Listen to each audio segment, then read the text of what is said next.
Hey guys, hey book buddies, it's Jessie. Welcome back to my channel, and you'll know what this video is.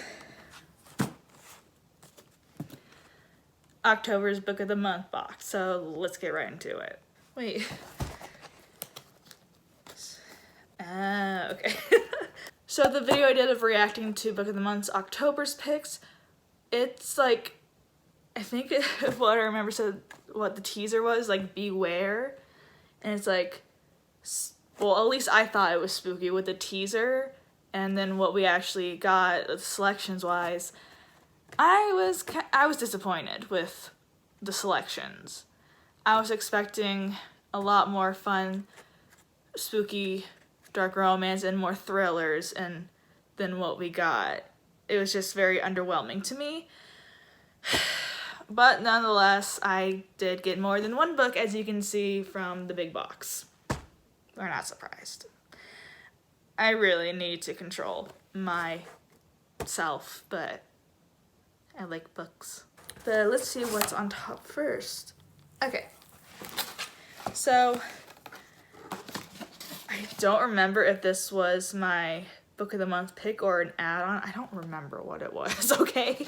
But I got Hester by Lori Lico Albanese.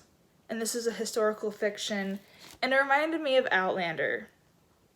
And it is like set in Scotland, I believe.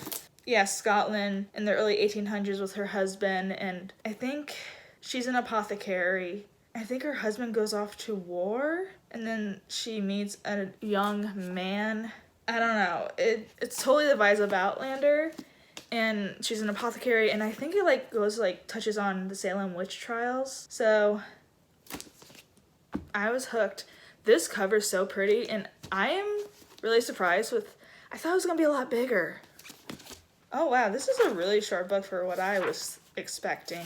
This book is like 316 pages, so not bad at all for historical fiction. Well, at least from what I know of and expect from a historical fiction, they're like a little bit thicker of a book, but yeah. In this sensuous and hypnotizing tale inspired by the iconic heroine of the Scarlet Letter, a young immigrant woman grapples with the legacy of witchcraft and the horrors of slavery and learns that America's ideas of freedom and liberty often fall short of their promise.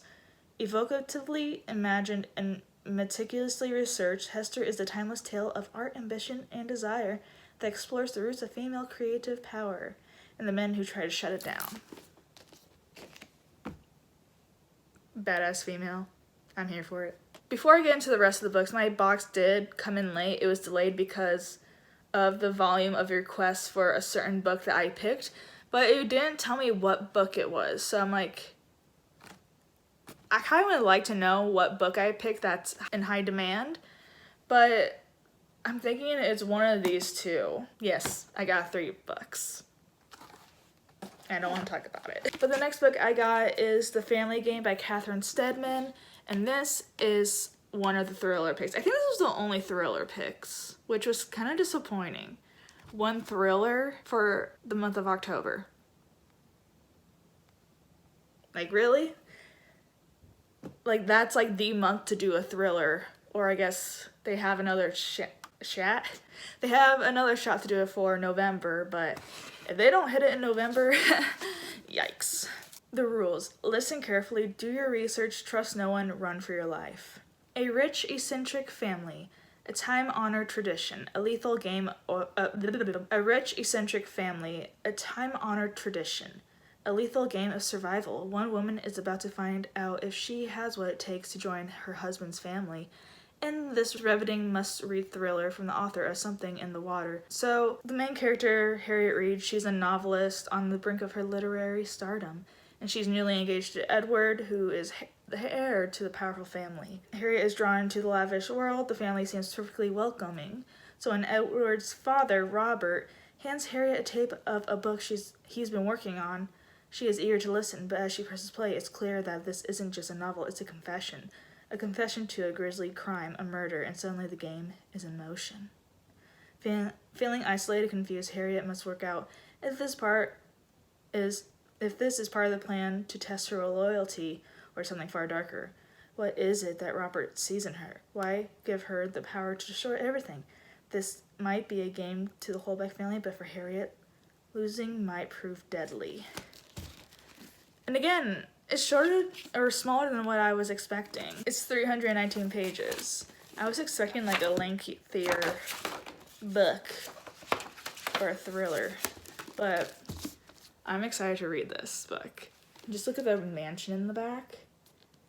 The colors are just giving me life. So the bookmark they gave in this box is I put my shelf first. Book of the month. Cute. When they said that one of my book picks was in high demand and that's why my box was going to be delayed, I think this book was the reason why. And like, I feel like they knew to have this book in their arsenal of like books that you can have as add-ons. But like, I don't know why they didn't have it as one of the October picks. But like, I feel like they were sneaky to where like they didn't have to do it as picks because they knew that people would buy it anyways if they had it in their little add-on library, which is kind of like whatever, like smart for their part, but like, come on, really? But that's not a fact. I'm just speculating, so don't take my word for it. The Kiss Curse by Aaron Sterling, which is the sequel to The Ex-Hex, which this was Book of the Month pick for last October. So I don't know, I really don't understand why they didn't have this as one of the October picks. I don't know. I think they missed out on that there. The follow-up to Aaron Sterling's best-selling hit, The Ex-Hex, features fan-favorite Gwen and the spine-tingling handsome Wells Penhallow as they battle a new band of witches and their own magical chemistry. Since this is a sequel, I don't want to give any spoilers away, but the gist is that like Gwen and Wells are like rivals. So I was getting the Ex-Hex and the Kiss Curse mixed up and wasn't actually explaining what the Kiss Curse is about, so here's what it's about. So we followed two new characters in the Kiss Curse spinning off from the Ex-Hex, one from each family, the Penhallows and Vivian's family, and obviously there's undeniable chemistry between them and pent-up anger because of the rivalry.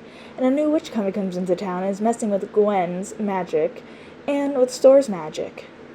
Figure out what to do to like diffuse the issue, but keep the peace, I believe. But in the first book, The Ex-Hex, I was here for the steamy scenes because they were giving me so much life because of the tension, but the chemistry between Gwen and Wells.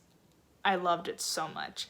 I think I did like a 3-minute book review on this book. I will put that in the description box below for y'all to check out. But I think I gave this either a 4 or 5 stars because I love it so much. And I'm really happy I have this in my hands now. Oh my gosh. Okay, so all these books are so small for this box. This book is 306 pages. These books are not even barely reaching 320, I think. I was not expecting these books to be so short, but that's fine. I'm fine with it. I'm a slow reader to begin with. So these books are what I got for October's Book of the Month box, and I'll put it on the screen somewhere which was my pick of the month and which ones were add-ons because I honestly cannot remember. I have a problem. But yes, let me know in the comments down below what books you ended up getting and if you have a problem also. So I'm not alone. So that is it for this video, and thank you guys so much for watching. Like this video if you like me unboxing Book of the Month books, but also make sure to like and subscribe if you want more videos by me, and I'll see you guys later. Bye guys.